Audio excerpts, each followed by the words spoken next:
Good evening and welcome to Poland Daily. I'm Nicholas Richardson and this is the news. Russian troops have carried out massive missile attacks on port infrastructure in the Mykolaiv Oblast in southern Ukraine and are continuing to attack Odessa. This is a clear breach of last week's Istanbul agreement. On Monday, Russian forces fired at least 10 missiles at the city of Mykolaiv, 40 kilometres southeast of Kharkiv. The missiles hit a local school, several private houses, destroyed heating networks in one district and a community centre where 7 people were present at the time of the attack. A lot of debris fell next to me and I fell. I was unconscious for about 4 hours. Then a fireman pulled me out. My brother is still there, as are my girlfriend and grandmother. Now they're trying to get them out. This is what the city centre looks like, where the community centre is located. There were no soldiers here. Now we see what's left of it. The house is completely destroyed. There is no chance for it to be rebuilt. The Russians continue to attack the port city of Odessa. The shelling began less than 24 hours after the signing of an agreement in Istanbul regarding the export of Ukrainian grain from warehouses blocked by Russia. You will have seen a statement we issued over the weekend in which the Secretary General unequivocally condemned reported strikes in the Ukrainian port of Odessa. He stressed that on Friday, all parties made clear commitments on the global stage to ensure the safe movement of Ukrainian grain and related products to global markets. The Secretary General noted that these products are desperately needed to address the global food crisis and ease the suffering of millions of people in need around the globe. Turkish President Recep Tayyip Erdogan called on Russia and Ukraine to act responsibly and honour the agreements on Ukrainian grain exports signed last week in Istanbul. The Turkish president also referred to the Russian attack on the port of Odessa, which took place the day after the agreement on the transport of grain was signed. I expect all parties to keep their commitments. We want everyone to avoid actions that go against the spirit of the contract. It makes us sad that something like this has happened. We are determined to implement this agreement with all its elements, and our efforts in this regard are continuing. According to representatives of the American authorities, Russia's actions are contradictory to Moscow's pledge on Friday, which insisted on cooperation and the willingness to unblock grain transport from Ukraine.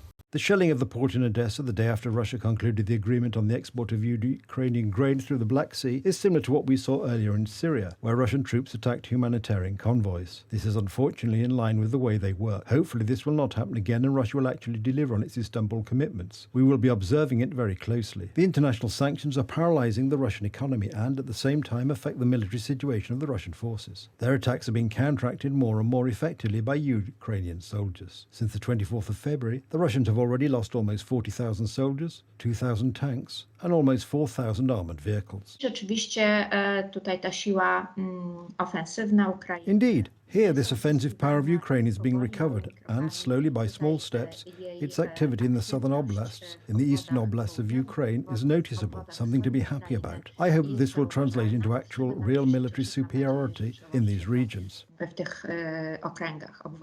According to United Nations data, from the 24th of February to the 24th of July, at least 5,000 civilians were killed in Ukraine and more than 7,000 injured. In addition, the Russians are holding nearly 5,000 people who wanted to leave the occupied Melitopol in the Zaporizhia region. European Union energy ministers have reached an agreement to reduce gas consumption in the event of a crisis. It assumes a reduction in demand of 15% between the 1st of August this year and the 31st of March 2023. Certain member states will be able to seek exemptions, however. The decision is a response to emerging fears that Russia will decide to cut gas supplies to Europe. After a 2-hour meeting of the energy ministers of the member states, an agreement was reached. The 15% reduction in gas consumption will be calculated on the basis of the average consumption in a given country over the last 5 years. The winter is coming and we don't know how cold it will be, but what we know for sure that Putin will continue to play his dirty games in misusing and blackmailing by gas supplies. And this is something we have to prepare our households and economies for, and we have to protect them. However, there will be some exceptions to this rule. For example, countries that are not connected to other member states by gas networks would be exempt from the compulsory gas reductions. A lot of compromises in this text now. This is the way how Europe operates. The problem might occur that all the exemptions are causing too much of a bureaucracy, so that we are too slow in times of crisis. This is a danger, but the exemptions in itself, they are reasonable. They can be explained. Yesterday, the Russian company Gazprom, responsible inter alia for gas transmission via Nord Stream 1, announced the commencement of the next stage of maintenance work. As a result, gas supplies through this pipeline are limited to 20% of the maximum capacity. Yesterday's announcements by Gazprom underline once again that we have to be ready for the possible supply cuts from Russia at any moment, and to be ready for that. The idea of compulsory reduction of gas consumption was opposed by Spain, Portugal, Greece and Poland. Member states may also request an exemption from the compulsory savings obligation if they have exceeded their gas storage filling targets and use it for critical infrastructure. Before the Council meeting, Minister of Climate and Environment Anna Moskva said that Poland had achieved its negotiating goals.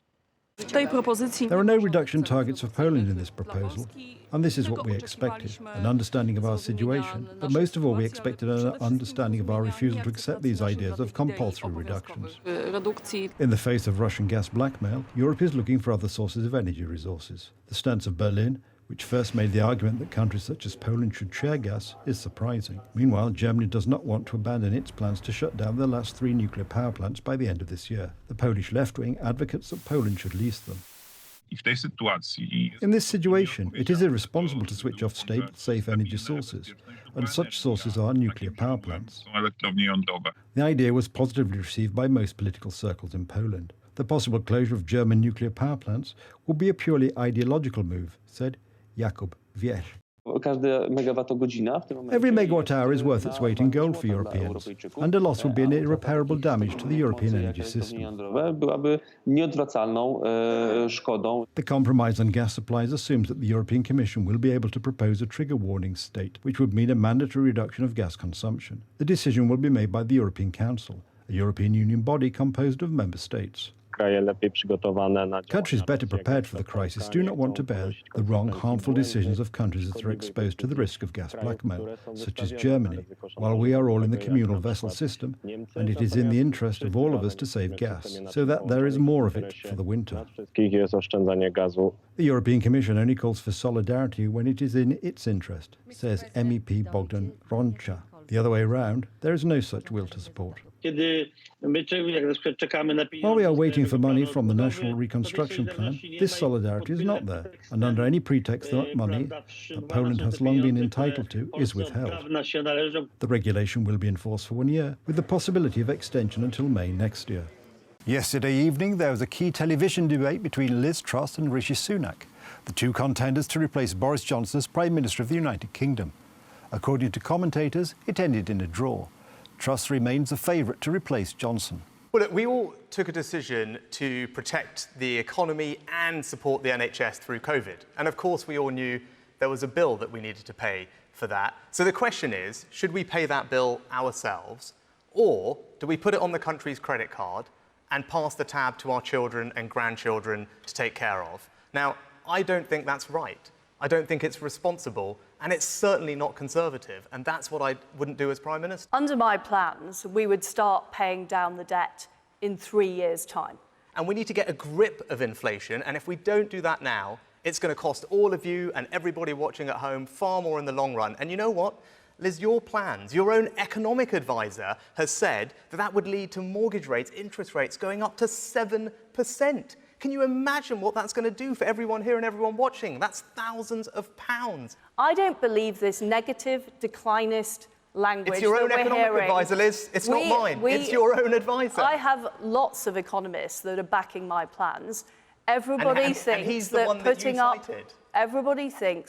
up taxes. When inflation gets out of control, interest rates go up. Rishi Sunak, please let Liz Truss answer. Any economist knows that taxes are completely different from interest rates.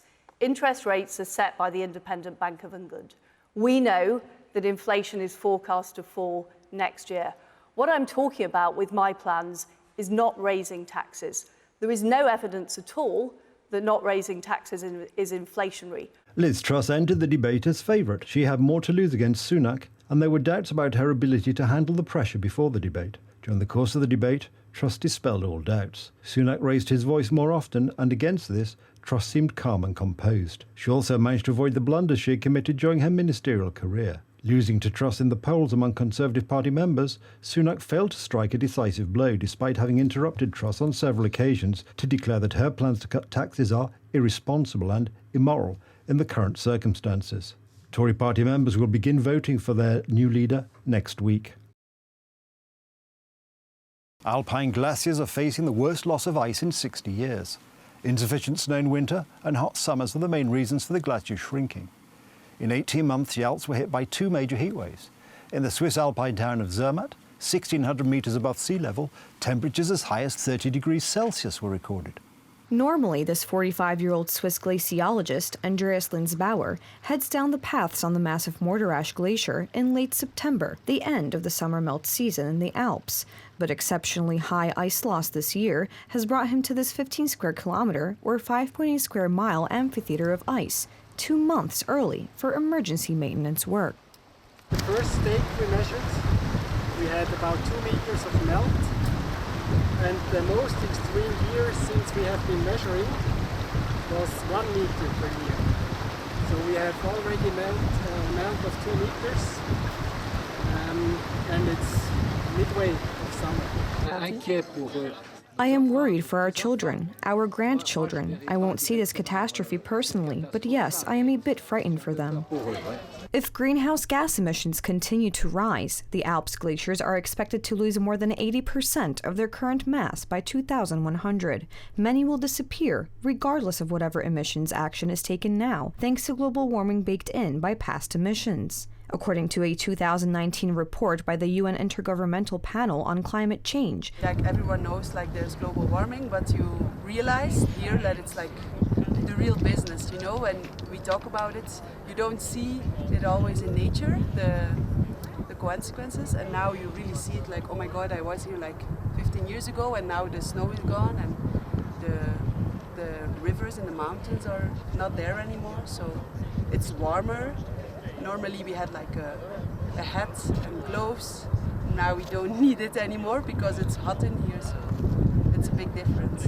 Already, Morterasch is much changed from the glacier depicted on the region's tourist maps. The long tongue that once reached deep into the valley below has shrunk back by nearly 3 kilometers, or 2 miles, while the depth of the snow and ice pack has thinned by up to 200 meters, or 656 feet. A parallel glacier, Purs, flowed into it until 2017, but has now receded so much that an expanding strip of grit lies between them. This year's alpine ice losses, registered even before the biggest melt month of August, surprised scientists to some extent, as many of the glaciers had already lost their lower-lying snouts. Because they had retreated up the mountain, where temperatures are cooler, scientists thought they should have been better protected. That's the news. Thank you for watching. Stay with us for the weather, Poland Daily Business, and more programmes. But from me, it's have a good night and a better tomorrow.